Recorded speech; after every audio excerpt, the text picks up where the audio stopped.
আনন্দ উল্লাস করতাম, তাই এখনো করি। রাসূলুল্লাহ সাল্লাল্লাহু আলাইহি সাল্লাম বললেন, জাহিলি যুগের এই 2 দিনে যে তোমরা খেলাধুলা করতা, আনন্দ করতা, এগুলো আর করবা না। তাহলে কি করবা? ইন্নাল্লাহা ক্বাদ আবদালাকুম বিহিমা খায়রাম মিনহুমা ইয়াউমাল আযহা ওয়া ইয়াউমাল ফিতরি। আল্লাহ তাআলা তোমাদেরকে এই 2 দিনের পরিবর্তে ঈদুল আযহা এবং ঈদুল ফিতর নামে অতি উত্তম আরো 2টি দিন আল্লাহ তোমাদেরকে দান করেছেন। তাহলে আগের 2 দিন ভুলে যাও, নতুন করে তোমরা ইসলামী শরীয়তের মধ্যে উৎসব করবা, আনন্দ করবা 2 দিন। একটা হলো ঈদুল আযহা আর একটা ঈদুল ফিতর। রমজান শেষ হওয়ার পর ঈদুল ফিতর, জিলহজের 10 তারিখে ঈদুল আযহা। কি শিখলাম আমরা? ইসলামে ঈদ বলতে কয়? 2। একটা নাম কি? আরেকটা নাম, আরেকটা বর্ণনা শুনি আমরা। সহিহ বুখারী 963 নম্বর হাদিস। এই হাদিসের বর্ণনাকারী আব্দুল্লাহ ইবনে উমর রাদিয়াল্লাহু তাআলা আনহুমা তিনি বলেন, কানা রাসূলুল্লাহ সাল্লাল্লাহু আলাইহি ওয়াসাল্লাম ওয়া আবু বকর ওয়া উমর ইউসাল্লুনা আল-ঈদাইন ক্বাবলা আল-খুতবাহ।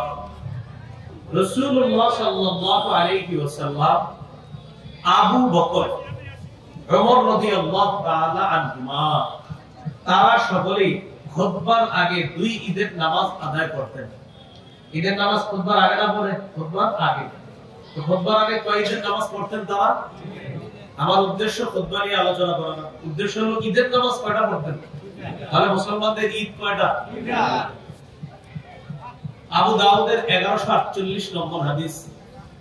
এই হাদিসের বর্ণনাকারী জাবির ইবনে সামুরা রাদিয়াল্লাহু তাআলা তিনি বলেন, সাল্লাইতু মা'আন নবী সাল্লাল্লাহু আলাইহি ওয়াসাল্লাম غير مرة ولا مرتين العيدين بغير أذان ولا إقامة। জাবির ইবনে সামুরা রাদিয়াল্লাহু তাআলা আনহু বলেন, আমি একবার দুইবার নয় অসংখ্য অগণিত বার রাসূলুল্লাহ সাল্লাল্লাহু আলাইহি ওয়াসাল্লামের সাথে 2 ঈদের নামাজ আদায় করেছি। সাহাবী বলেন, একবার দুইবার নয় অসংখ্য অগণিত বার আমি রাসূলুল্লাহ সাল্লাল্লাহু আলাইহি ওয়াসাল্লামের সাথে 2 ঈদের নামাজ আদায় করেছি। তাহলে বলেন তো এই 3টি হাদিস থেকে কি শিখলাম? ঈদ কয়টা? 2টা। এগুলো আজকের আলোচনার দ্বিতীয় আলোচনা। 3 নম্বর আলোচনা, মিলাদুন নবী মানে কি? মিলাদ শব্দের অর্থ জন্ম, আন নবী দ্বারা এখানে উদ্দেশ্য মুহাম্মদ সাল্লাল্লাহু আলাইহি ওয়াসাল্লাম। তাহলে মিলাদুন নবী অর্থ হয় মুহাম্মদ সাল্লাল্লাহু আলাইহি সাল্লামের জন্ম। এটা পৃথিবীর কোনো মুসলমান অস্বীকার করে না। নবীজির জন্ম অস্বীকার করলে তো ঈমানই থাকবে না। তাহলে মুহাম্মদ সাল্লাল্লাহু আলাইহি সাল্লামের জন্ম কেউ অস্বীকার করে না, এটার নাম কি বলেন তো? মিলাদুন নবী। এবার আপনাদের অনেকরা আবার বলবে প্রশ্ন করে, যে ভাই তুমি কি মিলাদ মানো? আপনি উত্তরে বলবেন, জি আমি নবীর জন্ম মানি। কি বলবেন উত্তরটা? বলেন বলেন, মিলাদ মানো? উত্তরে কি বলবেন? আমি নবীর জন্ম মানি। কারণ সে আপনাদের ধোঁকা দিতে চাইবে এইভাবে, ওই যে ঘরে বিভিন্ন অনুষ্ঠান করে না, আর নাম দেয় মিলাদ, তো আপনারা বলবে মিলাদ মানো, সে বুঝায় কিন্তু ওই মিলাদ। ওই যে ঘরে করে আপনার উদ্বোধন হবে, ঘরে বাপ বলে গেছে, মুখ বলে গেছে, হুজুর আসলে একটু মিলাদ করেন, এইটা না। মিলাদ অর্থ মুহাম্মদ সাল্লাল্লাহু আলাইহি ওয়াসাল্লামের জন্ম। আপনারা যদি বলে মিলাদ মানে, বলবেন মুহাম্মদ সাল্লাল্লাহু আলাইহি ওয়াসাল্লামের জন্ম মানে। কি বলবেন? মুহাম্মদ সাল্লাল্লাহু আলাইহি ওয়াসাল্লামের জন্ম মানে। আর ধোঁকাবাজ আপনাকে ধোঁকা দেয়। এই হলো 3 নম্বর কথা। তাহলে বলেন মিলাদুন নবী অর্থ কি? মুহাম্মদ সাল্লাল্লাহু আলাইহি ওয়াসাল্লামের জন্ম। আগে আপনাদেরকে প্রশ্ন করি, মিলাদ মানে? সুন্দর উত্তর দেন, নবীর জন্ম। আচ্ছা, মিলাদ মানে? আপনারা উত্তরটা এরকম দিতে পারেন, বলবেন মিলাদ অর্থ যদি নবীর জন্ম হয়, অবশ্যই মুসলমান নবীর জন্ম মানে। আর তুমি যদি অন্য কিছু বুঝাও, সেটা মানি না। নবীর জন্ম অবশ্যই মানি, আমরা সবাই মানি। এই গেল তৃতীয় কথা। চতুর্থ কথা, জন্ম বার কবে নবীর? নবীর কি বারে জন্ম নিয়েছেন? মুসনাদে আহমদ হাদিসের কিতাব 4 নম্বর খন্ড 172 নম্বর পৃষ্ঠা এই হাদিসের মধ্যে আছে, ولد رسول الله صلى الله عليه وسلم يوم الاثنين রাসূলুল্লাহ সাল্লাল্লাহু আলাইহি সাল্লাম সোমবারে জন্মগ্রহণ করেছেন। কিবারে জন্মগ্রহণ করেছেন? সোমবারে। 5 নম্বর আলোচনা, নবীজির জন্ম তারিখ কবে? এটা মন দিয়ে শুনুন। নবীজির জন্ম তারিখ নিয়ে মতভেদ আছে, আমি এক শ্বাসে বলি, খালি মন দিয়ে শুনুন। 1, নবীজির জন্ম রবিউল আউয়ালের 2 তারিখে। 2, নবীজির জন্ম রবিউল আউয়ালের 8 তারিখে। 3, নবীর জন্ম রবিউল আউয়ালের 9 তারিখে। 4, নবীজির জন্ম রবিউল আউয়ালের 10 তারিখে। 5, নবীজির জন্ম রবিউল আউয়ালের 12 তারিখে। 6, কেউ কেউ বলেন নবীজির জন্ম রবিউল আউয়ালের 17 তারিখে। 7, কেউ কেউ বলেন রবিউল আউয়াল মাসের 8 দিন বাকি থাকতে নবীজির জন্ম। 7 নম্বর কথা। 8 নম্বর, কেউ বলেন নবীজির জন্ম 12ই রমজান, যদিও এটা আগে কখনো শুনেন নাই। কি রমজান? 12ই রমজান। এগুলো নিতান্তই দুর্বল বর্ণনা। তাহলে কেউ বলেন 2 তারিখে, কেউ বলেন 8, কেউ বলেন 10, কেউ বলেন 12, কেউ বলে 17 রবিউল আউয়াল, কেউ বলে রবিউল আউয়ালের 8 দিন বাকি থাকতে, আর কেউ কেউ বলে 12ই রমজান। যারা বলছে এগুলা প্রত্যেকই দলিল আদিল্লাহ দিচ্ছে। ইবনে কাসির রাহমাতুল্লাহি আলাইহি গুরুত্ব দিয়ে আলোচনা করেছেন 3টা। কয়টা? 2 তারিখ, 8 তারিখ, 12 তারিখ। 2, 8, 12 এই 3টা তারিখ নিয়ে আলোচনা করেছেন। নবীজির জন্ম 2 তারিখে এই কথাটা আসছে তবকাতে ইবনে সাদ নামে একটা কিতাব। খুব মন দিয়ে আমার দিকে তাকাইতে হবে, তাহলে বুঝবেন। মুহাম্মদ ইবনে সাদ বর্ণনা করেছেন তার উস্তাদ ওয়াকিদি থেকে। ওয়াকিদি, উস্তাদের নাম ওয়াকিদি। এই উস্তাদ বর্ণনা করছে তার উস্তাদ আবু মাশার থেকে। দেখেন আমার দিকে, আমি বর্ণনা করেছি আমার উস্তাদ থেকে, তিনি বর্ণনা করেছেন তার উস্তাদ থেকে। এটা বুঝছেন তো? আমার উস্তাদ তিনি, তার উস্তাদ তিনি। মুহাম্মদ ইবনে সাদের উস্তাদ ওয়াকিদি, ওয়াকিদির উস্তাদ আবু মাশার। এই আবু মাশার নামক উস্তাদ বলেন, ওলিদা রাসূলুল্লাহ সাল্লাল্লাহু আলাইহি ওয়াসাল্লাম ইয়াউমাল ইসনাইন লিলাইলাতাইন খালাতা মিন শাহরি রবিউল আউয়াল। রাসূল সাল্লাল্লাহু আলাইহি সাল্লামের জন্ম রবিউল আউয়াল মাসের 2 তারিখে। কে বলছে এটা? আবু মাশার নামক উস্তাদ।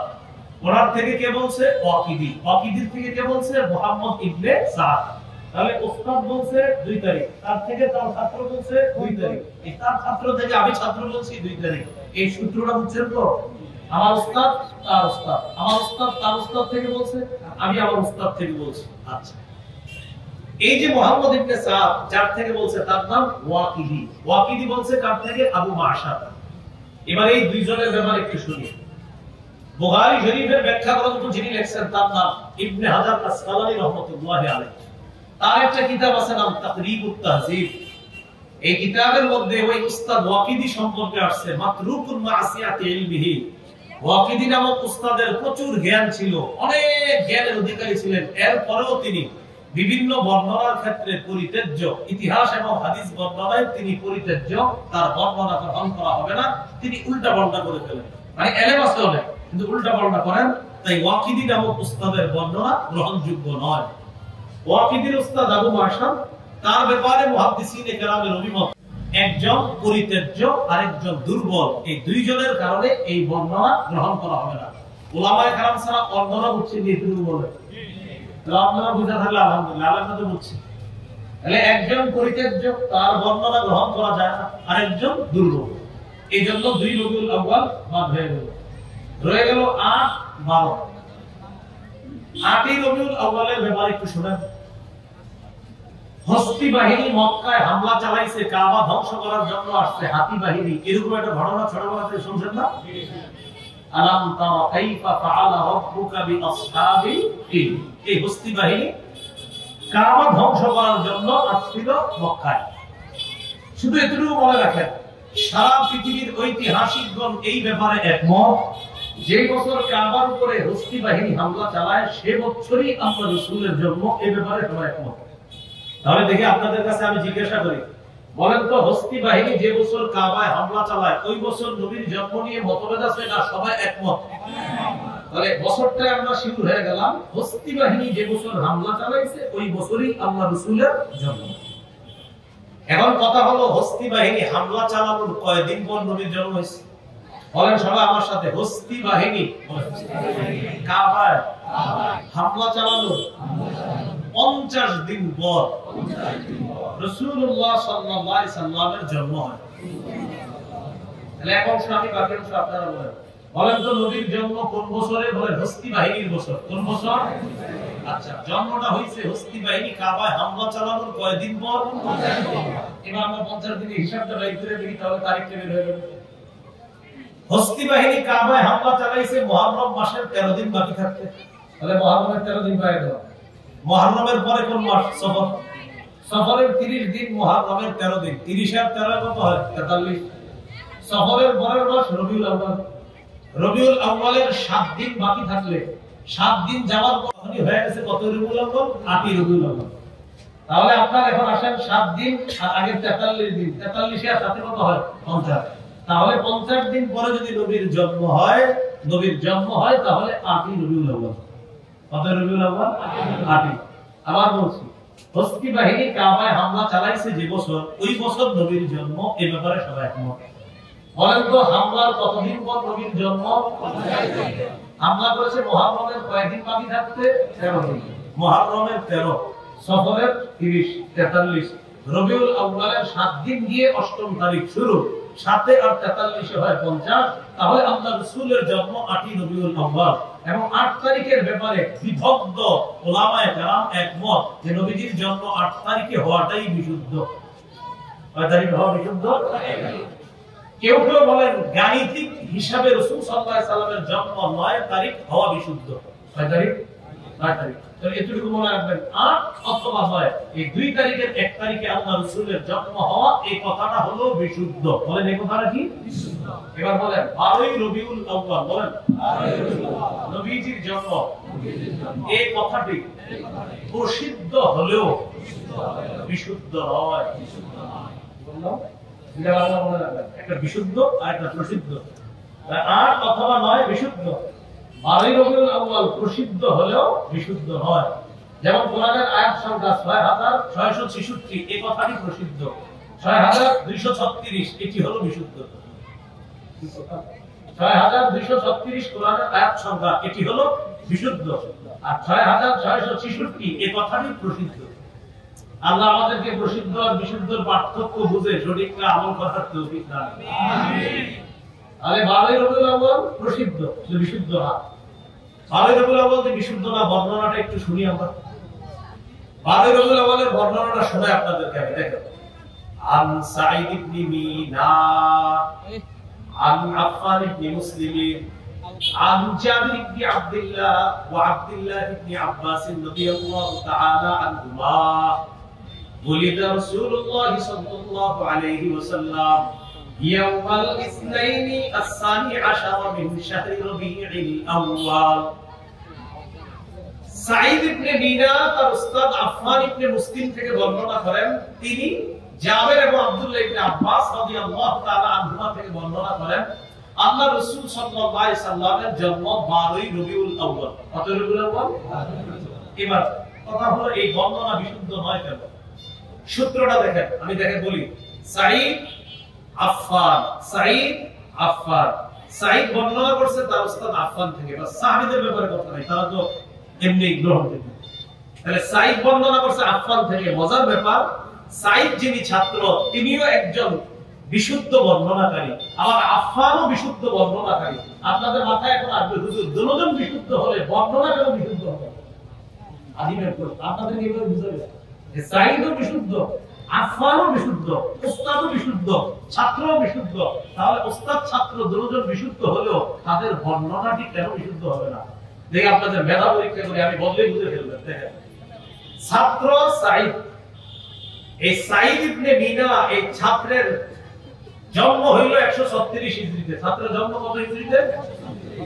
আর উস্তাদ আফফান ইবনে মুসলিম তার মৃত্যু হলো 110 হিজরিতে। আলেম ছাড়া অন্যরা মন দিয়ে শুনেন, আবার বলছি, ছাত্রের জন্ম 136 হিজরিতে, উস্তাদের মৃত্যু 110 হিজরিতে। উস্তাদ 110 হিজরিতে মারা গেছে, ছাত্রের জন্ম 136 হিজরিতে। কি বলছেন? ছাত্র না, মাশাআল্লাহ, ছাত্র উস্তাদ না। আবার মাশাআল্লাহ, 110 হিজরিতে বিশুদ্ধ বর্ণনাকারী আফফান তার মৃত্যু, আর বিশুদ্ধ বর্ণনাকারী সাঈদ ইবনে মিনা তার জন্ম 136। কি বোঝা যায়? আসলে তারা ছাত্র উস্তাদ না। তার মানে মাঝখানে একটা বিচ্ছিন্নতা আছে। বলেন মাঝখানে কি আছে? এই বিচ্ছিন্নতার আরবি হলো ইনকিতা। আর ইনকিতা যে সনদে থাকে এটাকে বলা হয় মুনকাতি। আর মুনকাতি সনদ গ্রহণযোগ্য না। এজন্য 12 রবিউল আউয়াল এই কথাটি প্রসিদ্ধ হলেও বিশুদ্ধ নয়। কেন? ওই যে উস্তাদ আর ছাত্রের মাঝখানে বিচ্ছিন্নতা আছে। বুঝে থাকলে বলেন তো, তারা কি আসলে উস্তাদ ছাত্র না একজন আরেকজনকে দেখেই নাই? এজন্য ধোঁকাবাজির সুযোগ দেয়। দুজন বিশুদ্ধ, সন্দেহ নাই। তাহলে কোন জায়গাটায় ওই মাঝখানে গিয়ে ধরা হবে যে আচ্ছা বুঝলাম বিশুদ্ধ।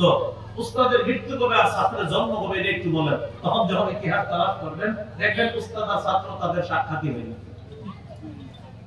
তাহলে 12 রবিউল আউয়াল কথাটি প্রসিদ্ধ হলো কি নয়? বিশুদ্ধ নয়। এবার আমি একটা আপনাদেরকে বুদ্ধি শিখিয়ে দিই, ঝগড়া থেকে বাঁচবেন কিভাবে। যেমন কেউ বলবে 8, কেউ বলবে 9, কেউ বলবে 10, কেউ বলবে 12।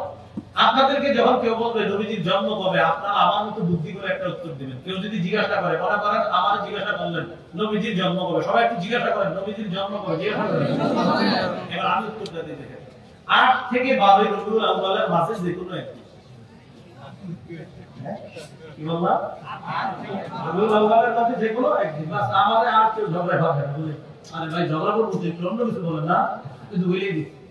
যদি কয় 8 আমি বলবো হ্যাঁ তাও ঠিক। যদি কয় 9 তাও ঠিক। আস্তে যদি 10 তো আছে 10 আছে, 12 তো আছে 12 আছে। এই জন্য বললাম 8 থেকে 12। রাসূল সাল্লাল্লাহু আলাইহি ওয়াসাল্লামের জন্ম 8 থেকে 12। বাকি এরপরে আমি বলে দিয়েছি কোনগুলো ওলামায়ে কেরামের নিকট বিশুদ্ধ, কোনগুলো প্রসিদ্ধ। আল্লাহ আমাদের সকলকে বুঝে শুনে বাড়াবাড়ি ছাড়াছাড়ি থেকে বাঁচার তৌফিক দান করেন। আমিন। আচ্ছা বলেন তো নবীজির জন্ম কবে? এই হলো নবীজি সাল্লাল্লাহু আলাইহি ওয়াসাল্লামের জন্ম তারিখ। আজকে 6 নম্বর আলোচনা 12 রবিউল আউয়াল কেন্দ্র করে রিলিজিয়াস জুলুস অথবা ঈদে মিলাদুন নবী পালন, এটা কবে থেকে শুরু হলো? আগে একটু মুখস্থ করি পরে বলি। বলেন 604 হিজরি। 604 হিজরি। ইরাক, মুসুল, এই তিনটা মিলে বলি। বলেন ইরাকের মুসুল শহরে বাদশা আবু সাঈদ মুজাফফর আবুল খাত্তাব ওমর ইবনে দিহিয়া নামক জনৈক দাম্ভিক আলেমের মাধ্যমে সর্বপ্রথম 604 হিজরিতে ঈদে মিলাদুন নবীর সূচনা করে। আমি একবার কিন্তু আপনাদেরকে বলি নাই পালন করবেন না ছাড়বেন, শুধু একটু বললাম নবী দুনিয়া থেকে বিদায় নেওয়ার 604 বছর পরে এটা শুরু হয়েছে। কয় বছর পরে?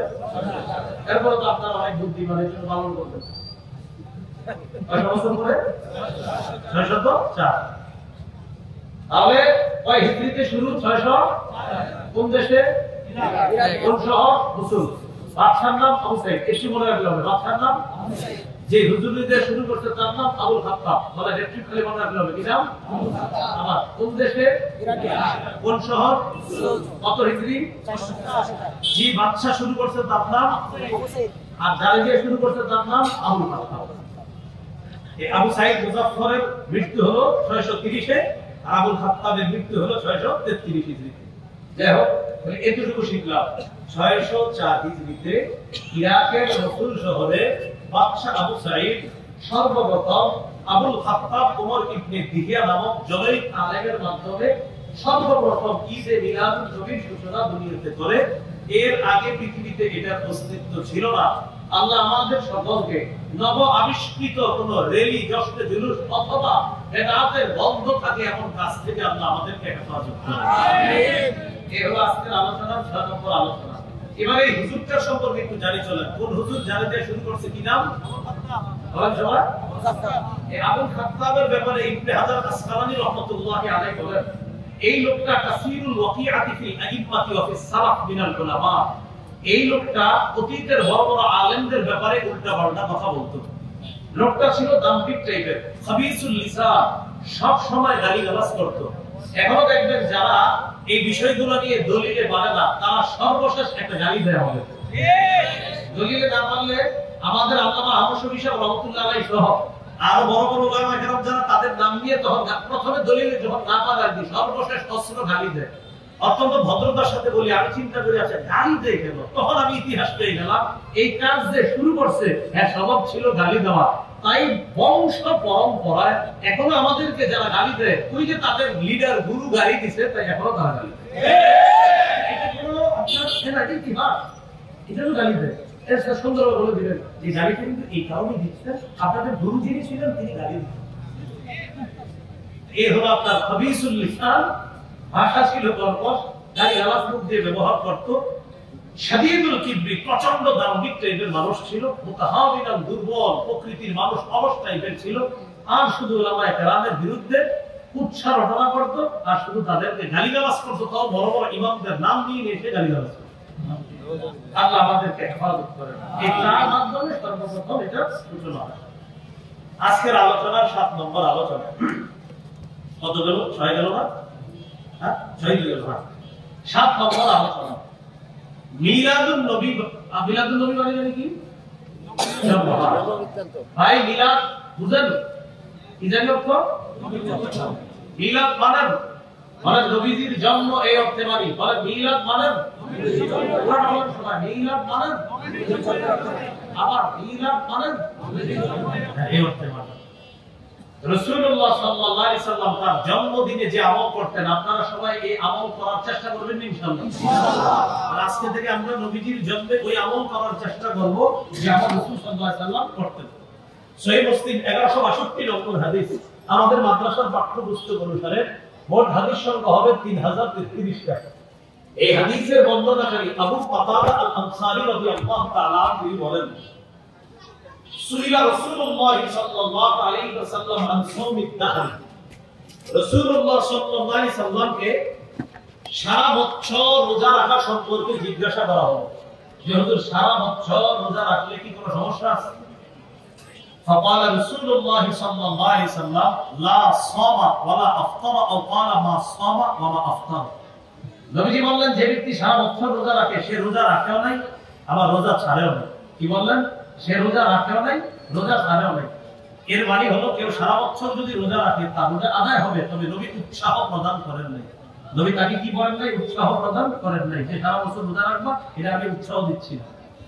আবার প্রশ্ন করলো সুইলা আন সাওমি ইয়াউমাইনি ওয়া ইফতারি ইয়াউমিন। হুজুর কেউ যদি 2 দিন রোজা রাখে আর 1 দিন রোজা না রাখে, এর মানে মাসে 20টা রোজা আর 10 দিন রোজা না রাখা। আবার বুঝেন সাওমি ইয়াউমাইনি 2 দিন রোজা এরপর আরেক দিন রোজা না, আবার 2 দিন রোজা নফল রোজা আবার আরেক দিন রোজা না, তাহলে মাসে রোজা হয় কয়টা? 20টা আর 10 দিন হয় রোজা ছাড়া। হুজুর এটা কেমন? রাসূলুল্লাহ সাল্লাল্লাহু আলাইহি সাল্লাম বললেন আইদুনা ইতিকু যালিকা। এই রোজা রাখার সামর্থ্য কে রাখে? এই রোজা রাখার শক্তি কার আছে? এর মানে এরকম রোজা যদি কেউ রাখে আদায় হবে, তবে নবী এটা উৎসাহ দেন নাই যে 2 দিন রোজা রাখবা আর 1 দিন রাখবা না, এটার প্রতি উৎসাহ দেন নাই। তারপর প্রশ্ন করলেন সুইলা আন সাওমি ইয়াউমিন ওয়া ইফতারি ইয়াউমাইন। হুজুর কেউ যদি 1 দিন রোজা রাখে আর 2 দিন রোজা না রাখে, এর মানে মাসে 10টা রোজা আর 20 দিন রোজা না রাখা, তাহলে কি? নবীজি বললেন লাইকা আল্লাহ আওয়ানা লিযালিক। হায় আল্লাহ যদি এই রোজা রাখার শক্তি আমাদেরকে দান করতেন। কি বললেন? হায় এই রোজা রাখার শক্তি যদি আল্লাহ আমাদেরকে দিতেন। এর মানে এটার প্রতি নবীজির আগ্রহ, এটার প্রতি নবীজির উৎসাহ যে আল্লাহ আমাদের সকলকে যদি এই রোজাটা রাখার তৌফিক দান করতেন। তাহলে সারা বছর রোজা এটার প্রতি উৎসাহ দেন নাই। 2 দিন রোজা 1 দিন রোজা না রাখা, এটা উৎসাহ দেন নাই। 1 দিন রোজা আর 2 দিন রোজা না রাখা, এটার প্রতি আল্লাহ রাসূল উৎসাহ দান করলেন। চাইলে চেষ্টা করব আমরা যেন এটা আদায় করতে পারি, আল্লাহ তৌফিক দান করেন। আমিন। এরপর প্রশ্ন করলেন সুইলা আন সাওমি ইয়াউমিল ইসনাইন। হুজুর সোমবারের রোজার ব্যাপারে আপনার কাছে জানতে চাই। فقال رسول الله صلى الله عليه وسلم يوم ولدت فيه। সোমবার এমন একটা দিন যেই দিনে আমার জন্ম, তাই ওই দিন আমি রোজা রাখি। সোমবারে নবীজি কি? ওই দিনে নবীজি কি রাখেন? সোমবার বছরে 1 দিন। সপ্তাহে একদিন। তাহলে সোমবার কি বছরে একদিন না প্রতি সপ্তাহে? অতএব কেউ যদি বলে রাসূল সাল্লাল্লাহু আলাইহি সাল্লামের জন্মদিনে আমি আমল করতে চাই, ওই ব্যক্তির জন্য আশিক রাসূল হিসাবে আমল হলো প্রতি সপ্তাহে সোমবার রোজা রাখা। বছরে একদিন অনুষ্ঠান করলেন আর খাইলেন, নবী জন্মদিনে রোজা রাখলেন, আপনি খাইলেন। নবী জন্মদিনে রোজা রাখলেন আর আপনারা খানার আয়োজন করলেন, এটা কেমন কথা আমারে বলেন? আমি শরীয়ত বলছি না, শুধু এটা জিজ্ঞাসা করছি আপনাকে। নবী রাখলেন রোজা আর আপনি বছরে একদিন তাও রোজা না খাইলেন, নবী করলেন রোজা রাখা না খায় আমল, আর আপনি খাইলেন, শুধু খাইলেন না আর অনেকে এরকম বিলি করলেন, বিতরণ করলেন খুশিতে। নবী কি খাইছেন না রোজা রাখছেন? না, আপনি তো খাইলেন, জোহর থেকে শুরু করলেন। তাহলে আমরা একটা কথা স্পষ্ট হলো, নবীজি জন্মদিনে কি করতেন? বছরে একদিন না প্রতি সপ্তাহে? কিবারে? এই আমল রাসূল সাল্লাল্লাহু আলাইহি সাল্লাম জন্মদিনে করতেন। যদি কেউ চেষ্টা করেন এটা আপনি করতে পারেন। আল্লাহ আমাদেরকে প্রকৃত আশিক রাসূল হওয়ার তৌফিক দান করুন। আমিন। এগুলো আজকের আলোচনা, 7 নম্বর আলোচনা। 8 নম্বর আলোচনা, 12 রবিউল আউয়ালকে কেন্দ্র করে কোন ধরনের র্যালি, জশ্ন, জুলুস, জন্মদিন ইত্যাদি পালন করা বেদাত। যারা এই বেদাতে শামিল হবে তারা বেদাতীদের অন্তর্ভুক্ত হয়ে আবু দাউদের 4608 নম্বর 4607 নম্বর হাদিস অনুযায়ী রাসূলুল্লাহ সাল্লাল্লাহু আলাইহি সাল্লাম বলেন, ইয়্যাকুম ওয়াল মুহদাসাত, তোমরা দ্বীনের মধ্যে নতুন নতুন বিষয় আবিষ্কার করা থেকে বাঁচো। ফাইন্না কুল্লা মুহদাসাতিন বিদআহ, প্রত্যেক নতুন আবিষ্কার বেদাত। ওয়া কুল্লা বিদআতিন দালালাহ, প্রত্যেক বেদাত হলো পথভ্রষ্টতা। ওয়া কুল্লা দালালাতিন ফিন-নার, প্রত্যেক পথভ্রষ্টের ঠিকানা হলো জাহান্নাম। বলি নাউযুবিল্লাহ। আল্লাহ আমাদের সকলকে বেদাত থেকে বাঁচার তৌফিক দান করুন। আমিন। এবার বেদাত কাকে বলে? সহিহ বুখারীর বর্ণনা 2697 নম্বর হাদিস, 2697 নম্বর হাদিস। এই হাদিসের বর্ণনাকারী উম্মুল মুমিনিন আয়েশা সিদ্দিকা রাদিয়াল্লাহু তাআলা আনহা তিনি বলেন, قال رسول الله صلى الله عليه وسلم من احدث في امرنا هذا ما ليس فيه فهو رد। রাসূলুল্লাহ সাল্লাল্লাহু আলাইহি সাল্লাম বলেন, যে ব্যক্তি আমাদের শরীয়তের মধ্যে ইবাদতের নামে সওয়াবের আশায় নতুন কিছু আবিষ্কার করে, এটা বেদাত। এই বেদাত সদা সর্বদা পরিত্যাজ্য। তাহলে ইসলামের মধ্যে সওয়াবের আশায় ইবাদতের নামে নতুন কিছু আবিষ্কার করা বেদাত। এই বেদাত পরিত্যাজ্য। ইমাম মালিক রাহমাতুল্লাহি আলাইহি বলেন, মান ইবতাদা ফিল ইসলামি বিদআতান ইয়ারাহা হাসানা ফাকাদ যাআমা আন্না মুহাম্মাদান খানা রিসালা। যে ব্যক্তি ইসলামের মধ্যে নতুন কোন বেদাত চালু করে আর যদি এটাকে সে উত্তম মনে করে, যেমন এই এলাকার মসজিদের ইমাম খতিবরা বেদাতের ব্যাপারে বুঝানোর পর এলাকার কিছু মুসল্লি খতিব সাহেবকে আসরের পরে গিয়ে চুপি চুপি বলে, হুজুর আপনি যে বিষয়গুলো বেদাত বলেন আমি কিন্তু বুঝি। এটা বইলা হুজুরকে বলে কি, হুজুর আপনি ওই কাজটাকে বেদাত বলেন তাই না? তো হুজুর কয়, হ্যাঁ। হুজুর এটা করলে তো আমার দিলের ভিতরে একটা হিট আসে। বেদাত করলে ওনার দিলে হিট আসে, আর কি আসে? চোখে পানি আসে, মনের ভিতরে একটা আবেগ কাজ করে। আপনি যদি বেদাত করার পরে বলেন যে আমার চোখে পানি আসে, তাই বেদাত জায়েজ। যে ব্যক্তি ইমোশনাল কোন সিনেমা নাটক দেখে এসে বলে আমার চোখে পানি আসে, কি বলবেন তাদের? যদি কোন ব্যক্তি বলে নাটক সিনেমা দেখলে তার কান্না আসে, যে ব্যক্তি বেদাতগিরি করে বললো আমার চোখে পানি আসে, আরেক ব্যক্তি বললো আমার তো নাটক সিনেমা দেখলে কান্না আসে, কি বলবো? যদি বলেন আপনার কান্না যায় তো বেদাত তো যায়, তাহলে সব চোখের পানি একটা। আপনি যদি বেদাত করেন আর বলেন চোখের পানি আসে, দিলে হিট আসে, অন্তর নরম হয়, কেউ এসে বলে আমি নাটক সিনেমা দেখলে অন্তর নরম হয়, দিলে হিট আসে, চোখের পানি আসে, সেম কথা। এই জন্য বেদাত করবেন আর চোখে পানি আসবে, সামনের দিকে এইসব কথা বললেন না। এবার মালিক বলেন বেদাতগিরি করে আর এটাকে উত্তম মনে করে, সে কেমন যেন এই কথা বলতে চায় মুহাম্মদ সাল্লাল্লাহু আলাইহি সাল্লাম তার দায়িত্ব পালনে ত্রুটি করে গেছে, সে আসছে নতুন করে এটাকে পূর্ণ করতে। আল্লাহ আমাদেরকে হেফাজত করুন। নবীজি কি পূর্ণাঙ্গ দিন রেখে গেছে না অপূর্ণাঙ্গ? দলিল সূরা মাইদা 3 নম্বর আয়াতে আল্লাহ তাআলা বলেন, আল-ইয়াওমা আকমালতু লাকুম দীনাকুম, আজ আমি তোমাদের জন্য তোমাদের দ্বীনকে পূর্ণাঙ্গ করে দিলাম। সুবহানাল্লাহ। বেদাতের কিছু ভয়াবহতা শুনি, আমার সাথে একটু সবাই বললে মনে থাকবে, বলেন বেদাতি ব্যক্তি, বেদাত নামক কর্মকাণ্ড থেকে ফিরে আসার আগ পর্যন্ত, ছেড়ে দেওয়ার আগ পর্যন্ত আল্লাহ তাআলা বেদাতির তওবা কবুল করবেন না। একজন বেদাতি বেদাত ছাড়া না আর বলে আস্তাগফিরুল্লাহ আস্তাগফিরুল্লাহ আস্তাগফিরুল্লাহ, নবীজি সাল্লাল্লাহু আলাইহি ওয়াসাল্লাম বলেন তওবা কবুল হবে না, তওবা কবুল হবে না, তওবা কবুল হবে না। কেন? তুমি তো বেদাত ছাড়ো না। দলিল সুনানে দারিমি হাদিসের কিতাব 14 নম্বর হাদিস, আলা রাসূলুল্লাহ সাল্লাল্লাহু আলাইহি ওয়াসাল্লাম ইন্নাল্লাহা হাজাবাত তাওবাতা আন কুল্লি সাহিবি বিদআতিন হাত্তা ইয়াদআ বিদআতা। রাসূলুল্লাহ সাল্লাল্লাহু আলাইহি ওয়াসাল্লাম বলেন, আল্লাহ তাআলা প্রত্যেক ওই ব্যক্তির তওবা কবুল করেন না, প্রত্যেক ওই বেদাতির তওবা কবুল করেন না যতক্ষণ সে তার বেদাত নামক কর্মকাণ্ড না ছাড়বে, ততক্ষণ তার বেদাত নামক কর্মকাণ্ড থেকে আল্লাহ তাআলা তার তওবা কবুল করবেন না যতক্ষণ সে এই বেদাতটা না ছাড়বে। হাতে পায়ে ধরে বলি বাবারা ভাইরা, আল্লাহর রাস্তায় আর প্ররোচনায় প্ররোচিত হয়ে বেদাতগিরি করেন না। অতীতে করেছেন, ছেড়ে দেন, আলেমদের কাছে যান, মাদ্রাসা যান, বর্ণিবর মাদ্রাসার কাছে যান, হাদিস এখানে যান, ওলামায়ে হযরতদের কাছে গিয়ে জিজ্ঞাসা করেন, হুজুর অতীতে ভুল করলে ভুল, আল্লাহর রাস্তায় একটু বুঝায় দেন, আমরা কোন কোন কাজগুলো অতীতে বেদাত করছি আমাদেরকে চিহ্নিত করেন, সামনে থেকে আর করব না ইনশাআল্লাহ। বেদাত করেন না, বেদাতের পরিণতি জাহান্নাম। আল্লাহ আমাদেরকে হেফাজত করেন। আমিন। তাহলে তওবা কবুল হবে না। সহিহ বুখারীর বর্ণনা 6583 6584 নম্বর হাদিস, রাসূলুল্লাহ সাল্লাল্লাহু আলাইহি সাল্লাম বলেন, আনা ফারাতুকুম আলাল হাউজ, কিয়ামতের ময়দানে আমি তোমাদের আগে আগে হাউজে কাউসারের পারে চলে যাব তোমাদেরকে পানি পান করানোর জন্য।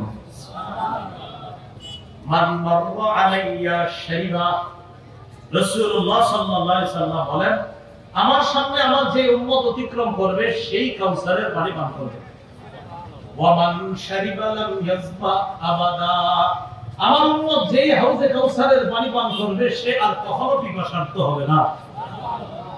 নবী সাল্লাল্লাহু আলাইহি সাল্লাম বলেন, সুম্মা লা ইয়ারিদান্না আলাইয়া আকওয়াম আ'রিফুহুম ওয়া ইয়া'রিফুনানি, এরপর আমার সামনে একদল মানুষ আসবে যাদেরকে আমি চিনবো তারাও আমাকে চিনবে, আমি চিনবো তারা আমার উম্মত, তারা চিনবে আমি তাদের নবী। তাহলে নিয়ম অনুযায়ী পানি পান করাবে। ঘটনা কি ঘটে গেছে দেখেন, সুম্মা ইউহালু বাইনি ওয়া বাইনাহুম, আমার মাঝে আর তাদের মাঝে প্রতিবন্ধকতা সৃষ্টি করে দেওয়া হবে। আমি আল্লাহ তাআলাকে বলবো, আকুলু ইয়া রাব্বি ইন্নাহুম মিন্নি, আমি বলবো আল্লাহ তারা তো আমার উম্মত, আমি পানি পান করাবো। يقال إنك لا تدري ما أحدثوا بعدك, আল্লাহর পক্ষ থেকে জবাব দেওয়া হবে, হাবিব আপনি জানেন না আপনি দুনিয়া থেকে চলে আসার পর তারা কত কত নতুন বেদাত আবিষ্কার করেছে, আপনি জানেন না, তাই আজকে আপনি তাদেরকে পানি পান করাতে পারবেন না। এই কথা শুনে রাসূল সাল্লাল্লাহু আলাইহি সাল্লাম বলেন, সুহকান সুহকান লিমান গায়্যারা বা'দি, আমি তখন বলবো দূর হও আমার সামনে থেকে, দূর হও যারা আমার দ্বীনকে পরিবর্তন করে দিয়েছো। আমি পূর্ণাঙ্গ শরীয়ত রেখে আসলাম, আর এটার মধ্যে যারা পরিবর্তন ঘটিয়েছো, আমি তোমাদেরকে পানি পান করাইতে চেয়েছিলাম, আমি তোমাদের চেহারাটাও দেখতে চাই না, আমার সামনে থেকে সবাই দূর হও, তোমরা বেদাতগিরি করেছো, আমি তোমাদের চেহারাটাও দেখতে চাই। যেই নবী কাউসারের পানি পান করাইতে চাইলেন তিনি আর দেখতে চান না তাদেরকে। এই জন্য প্রিয় ভাইরা, বেদাত নামক কোনো কর্মকাণ্ডে যোগ দিয়ে না। রবিউল আউয়াল মাস আসলে অনেক এলাকায় এই কাজগুলা বংশীয় পরম্পরায় করে কিছু বেদাত, ওই অতীতে করতো, এই জন্য আপনি করেন। আপনার হাতে ধরে পায়ে ধরি এই কাজ আপনি করবেন না। আমি মঞ্চ থেকে আমার পর যদি চুপে চুপে বলেন আপনার পায়ে ধরতে, আমি তাও রাজি আছি আপনার পায়ে ধরতে। আপনি অতীতের এই কাজ ভুল করেছেন, এটা আপনি ছেড়ে দেন। যদি বলেন মঞ্চে ধরতে, আসলে আমি মঞ্চে ধরবো। যদি বলেন এখানে লজ্জা পান, আমি বের হওয়ার পরে কোথাও আড়ালে গিয়ে বলবেন হুজুর আমার পায়ে ধরেন, তাহলে আমি বেদাত ছাড়বো, আমি আপনার পায়ে ধরবো। আল্লাহ কসম করে বলছি এখানে আসলে এখানেই পায়ে ধরবো। আপনি তো জাহান্নামী কাজ করতেছেন। আল্লাহ রাস্তায় কাজ করেন না, বেদাতকে সমর্থন করেন না, বেদাতের মধ্যে নিজেরা জড়িয়ে যাবেন না। আল্লাহ আমাদেরকে হেফাজত করেন। আমিন। আরেকটা ভয়াবহতা দেখেন, অনেক মানুষ আছে যারা এলাকায় নিজে বেদাত করে, আবার অন্য বেদাতিকে আশ্রয় দেয়। অন্য বেদাতিকে কি করে? আশেপাশে ইমাম খতিবদেরকে হুমকি দিয়ে দেয়, হুজুর ওনারে কিছু বলতে সাবধান, কেন? ওনারে আমি প্রটেক্ট করি, আমি আশ্রয় দিচ্ছি ওনাকে, আপনারা কিছু করেন না সাবধান। তো হুজুররাও দূর দূরান্ত থেকে দেখা ওনারাও কিছু বলে না, ঠিক আছে ভাই। উনি এলাকার 2-3 কাটা জায়গা হেরে দিয়ে দিচ্ছে যে আপনি এখানে আস্তানা বানান, আর আপনি যত বেদাত আছে এখান থেকে সাপ্লাই দিবেন। এক পুরোটা আস্তানা বানানোর জন্য জায়গাও দিয়ে দিচ্ছে। এবার বুখারী হাদিস 3172 নম্বর হাদিস। قال رسول الله صلى الله عليه وسلم রাসূলুল্লাহ সাল্লাল্লাহু আলাইহি ওয়াসাল্লাম বলেন, মান আহদাসা ফিহা আদাসা আও আওয়া মুহদিসা আলাইহি লানাতুল্লাহ ওয়াল মালাইকাতি ওয়ান নাসি আজমাইন। যে কোনো বেদাত করে অথবা কোনো বেদাতিকে আশ্রয় দেয়, যে নিজে বেদাত করে অথবা কোনো বেদাতিকে আশ্রয় দেয়, তার উপর আল্লাহর অভিশাপ, ফেরেশতাদের অভিশাপ, সারা দুনিয়ার সমস্ত মানুষের অভিশাপ। আর একটা কথা শুনেন, এলাকার অনেকে মিলে হয়তো মাঝে মাঝে বেদাতি কোনো মাহফিল করেন, আর এখানে কোনো বেদাতিকে দাওয়াত দেন, আর লাখ লাখ জনগণ উপস্থিত হন। যারা দাওয়াত দিয়ে আনছেন তাদের উপর আল্লাহর অভিশাপ হবে, আর যে বেদাতিকে আশ্রয় দিচ্ছেন তার উপর আল্লাহর অভিশাপ হবে। এজন্য ভবিষ্যতে বেদাতি কোনো আয়োজন করতে একটু বুঝে শুনে করবেন। আপনি জাহান্নামে যাইতে চান নাকি যাইতে চান না, তাই এটা মাথায় রেখে আয়োজনটা করবেন। আমি তো বললামই, এই আয়োজন আপনি এই কারণে করেন যে আমাদের বংশ পরম্পরায় করে আসছে তাই করতেছি না, এই কাজ আর করবেন না। তাহলে কি বললাম, এরকম মঞ্চে কোনো বেদাতিকে যদি বসায় দেন আর আপনারা তাকে আশ্রয় প্রশ্রয় দিলেন, এটা ওই হাদিসের অন্তর্ভুক্ত হবে যে বেদাতিকে বেদাত সাপ্লাই সুযোগ কেন করে দিলেন। আবার কি বলে জানেন, মাইকে বৈশাখ বলার পরে বলে কি, নবী প্রেমে দলিল লাগে না, বলে আমি বেদাত করবে আর বলবে এগুলোর দলিল লাগে না। এরকম অনেক আলেমদের নাম ধরে ধরে বলবে যে অমুকরা বলে, ওহাবিরা বলে দলিল লাগে। বলেন সবাই নবী প্রেমে কি দলিল, এরকম বলবে আর কি সামনে যারা তো সবাই বলে ঠিক, লাখ লাখ মানুষ বুঝলেও ঠিক না বুঝলেও ঠিক, হ্যাঁ ঠিকই তো নবী প্রেমে দলিল লাগে না, এরকম। এবার হাদিসে দেখি নবী প্রেমে দলিল লাগে কিনা। সহিহ মুসলিমের বর্ণনা, ওই সমাজ অনেক মানুষ আছে এদেরকে দাওয়াত দিতে গেলে কি বলবে দেখবেন, আপনি ভাই মসজিদে চলে যান, এরকম আপনি বারবার দাওয়াত দিলে বলে শেষ করে যখন বলবেন ভাই আল্লাহকে ভালোবাসেন, নবীকে ভালোবাসেন, মসজিদে চলে এই যে আপনার কি নবীর প্রেম আমার মধ্যে কম আছে, আপনার ডায়লগ শুনে নামাজ না পড়লেও নবীর প্রেম আছে, কি বলবে নামাজ না পড়লেও নবীর প্রেম, অথচ মানুষ করে। এবার নবীজি কি বলে দেয়, এক সাহাবী নবীজির খেদমত করছে, মাশাআল্লাহ আমাদের মাদ্রাসার ছাত্ররা উস্তাদদের খেদমত করে, এরকম এক সাহাবী রাসূল সাল্লাল্লাহু আলাইহি ওয়াসাল্লামের খেদমত করছে। খেদমত করার পর নবীজি তাকে বললেন, সাল, এই তুমি আমার কাছে কিছু চাও, যা চাইবা তাই দিব। সাহাবী বুদ্ধি করে বললেন, ইন্নী আসআলুকা মুরাফাকাতাকা ফিল জান্নাহ, হুজুর আমি জান্নাতে আপনার আশেপাশে থাকতে চাই, আপনার সাথী হতে চাই। সাহাবীকে নবীজি বললেন, আওয়াজ জানি এছাড়া অন্য কিছু চাও না? পারলা, এটাই চাই, আমি জান্নাতে আপনার আশেপাশে থাকতে। চিন্তা করেন কি বুদ্ধি করে জবাব দিচ্ছে, আমরা মনে করি 10 টাকা বাড়ি লাগবে, তিনি বুদ্ধি নাও কি বুদ্ধি। নবীজি বললেন, আমার আশেপাশে যদি থাকতে চাও একটা আমল বাড়ায় দেবে, এই আমলটা সবাই করব ইনশাআল্লাহ। ইনশাআল্লাহ। নবীজি সাল্লাল্লাহু আলাইহি ওয়াসাল্লাম বললেন, আইনি আলা নাফসিকা বিকাসরাতিস সুজুদ, আজকে থেকে বেশি বেশি নামাজ পড়বা, রুকু করবা, সিজদা করবা, যত বেশি নামাজ পড়বা, যত বেশি রুকু করবা, যত বেশি সিজদা করবা, জান্নাতে আমার তত কাছে থাকতে পারবে। সুবহানাল্লাহ। এটা আমার নবুয়্যত। নবীজি নামাজ পড়লে প্রেম, এরপর না পড়লে, তবে নামাজ ছেড়ে প্রেম না ধরে প্রেম? আল্লাহ তাআলা কোরআনে বলেন, সুজুদ ওয়াকতারিব, সিজদা দাও কাছে আসো, সিজদা দাও কাছে আসো, সিজদা দাও কাছে আসো। তাহলে আল্লাহর কাছাকাছি হওয়ার উপায় নামাজ, জান্নাতের নবীর কাছাকাছি থাকার উপায় নামাজ। এখন আমি বাকি অংশ আপনারা জোরে বলবেন, আল্লাহর কাছাকাছি হওয়ার সেরা উপায় নামাজ, জান্নাতের নবীর কাছাকাছি থাকার শ্রেষ্ঠ উপায় নামাজ। নামাজ ধরে আল্লাহ প্রেম না ছেড়ে আল্লাহ প্রেম? ধরে। নামাজ ছেড়ে নবী প্রেম না ধরে নবী প্রেম? ধরে। আল্লাহ আমাদেরকে বুঝার তৌফিক দান। আমিন। তাহলে দলিল লাগে, দলিল লাগে, পুরো বলে ফেলে আপনাদের সামনে যারা আছে ঠিক এরকম। আল্লাহ আমাদেরকে হেফাজত করুন। আমিন। তাহলে গেল বেদাতের ভয়াবহতা, গেল বেদাত থেকে যেন আল্লাহ আমাদের সকলকে হেফাজত করেন। এগুলো আজকের আলোচনার 8 নম্বর আলোচনা। রবিউল আউয়াল মাস কেন্দ্র করে আমরা কোনো বেদাত করব না, বলেন ইনশাআল্লাহ। ইনশাআল্লাহ। 9 নম্বর, অনেক ভাইদেরকে বলতে শোনা যায় যে নবীজি তো নিষেধ করেন না এগুলা করতে। কি বলে? নবীজি তো নিষেধ করেন না এগুলা করতে। এটার জবাব কি? উত্তর, নবীজি নিষেধ করেন নাই, কিন্তু রাসূল সাল্লাল্লাহু আলাইহি সাল্লাম হাদিসে বেদাতের মূলনীতি বলে দিয়েছে। ওই মূলনীতির আলোকে আপনাদের কাজ বেদাত, তাই এটা বেদাত।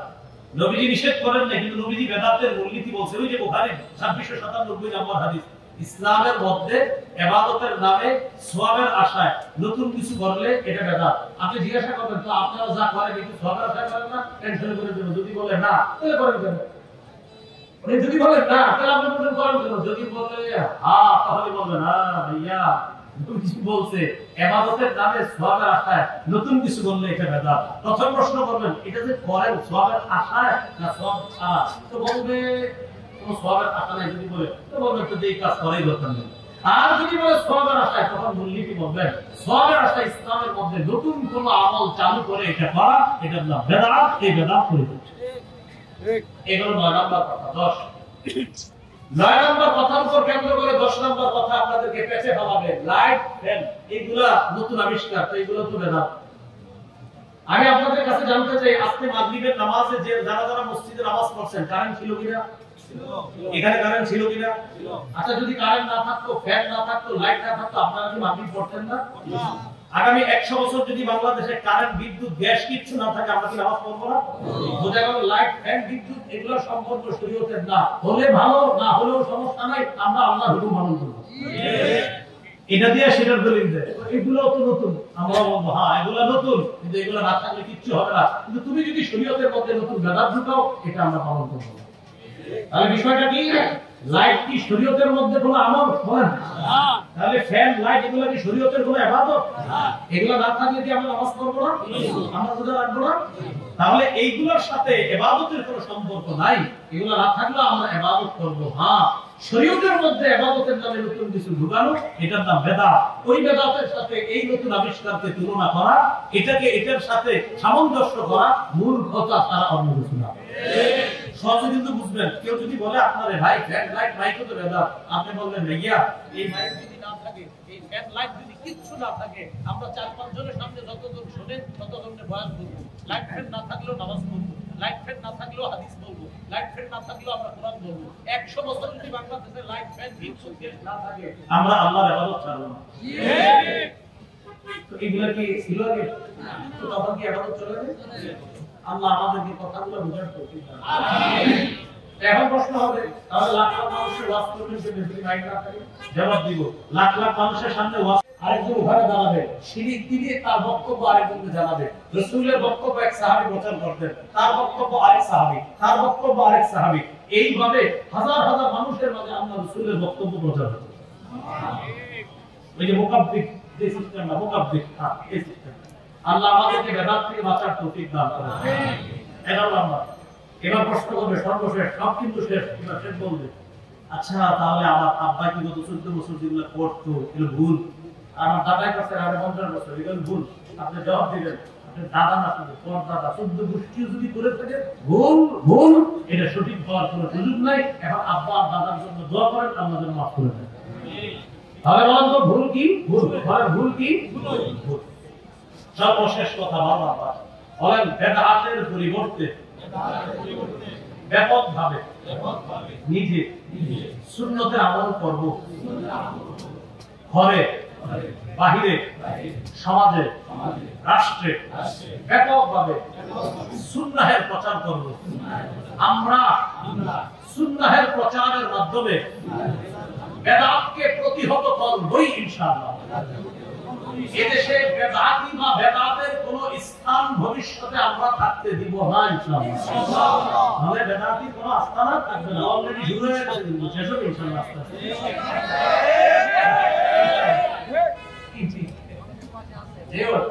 ইনশাআল্লাহ থাকবে না।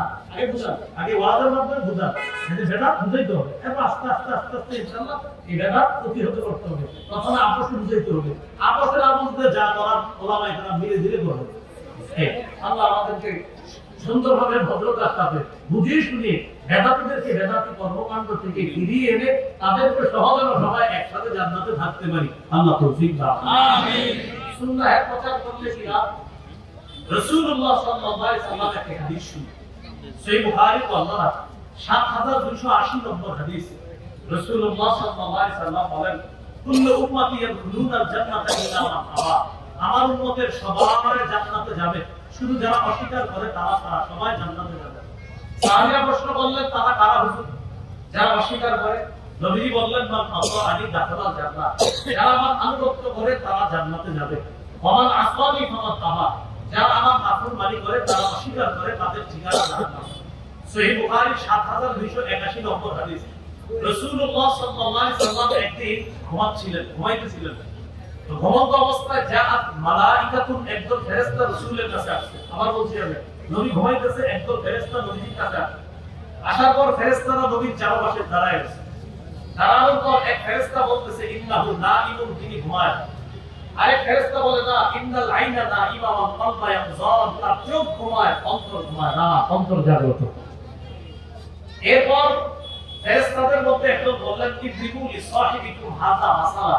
আচ্ছা, তোমাদের এই সাথীর একটা দৃষ্টান্ত দাও। কোন সাথীর? যিনি ঘুমিয়ে আছে, মানে নবী সাল্লাল্লাহু আলাইহি ওয়াসাল্লাম।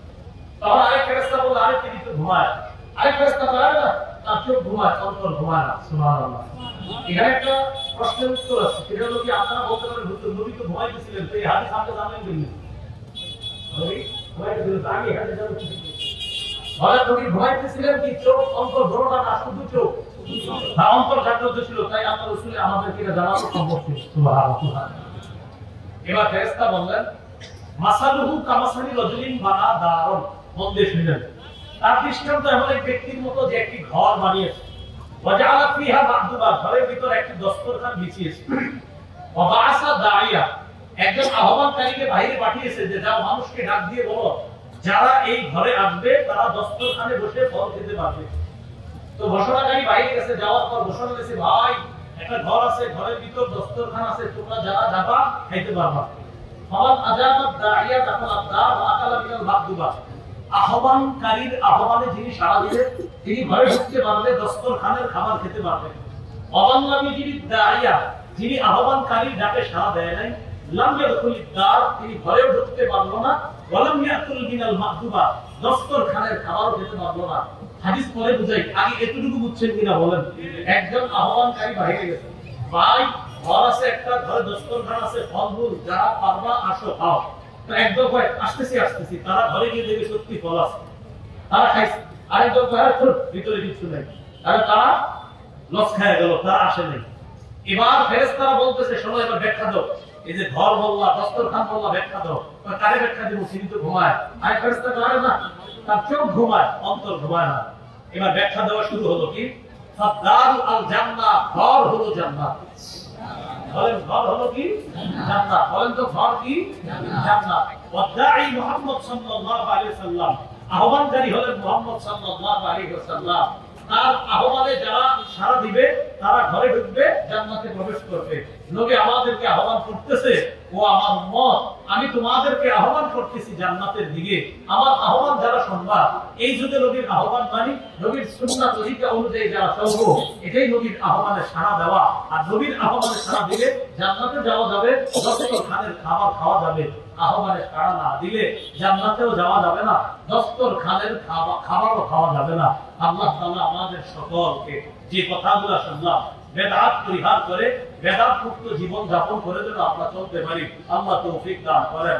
আমিন। ওয়া আখিরু দাওয়ানা আনিল হামদুলিল্লাহি রাব্বিল আলামিন। প্রশ্ন না দিলে এখনই দোয়া হবে।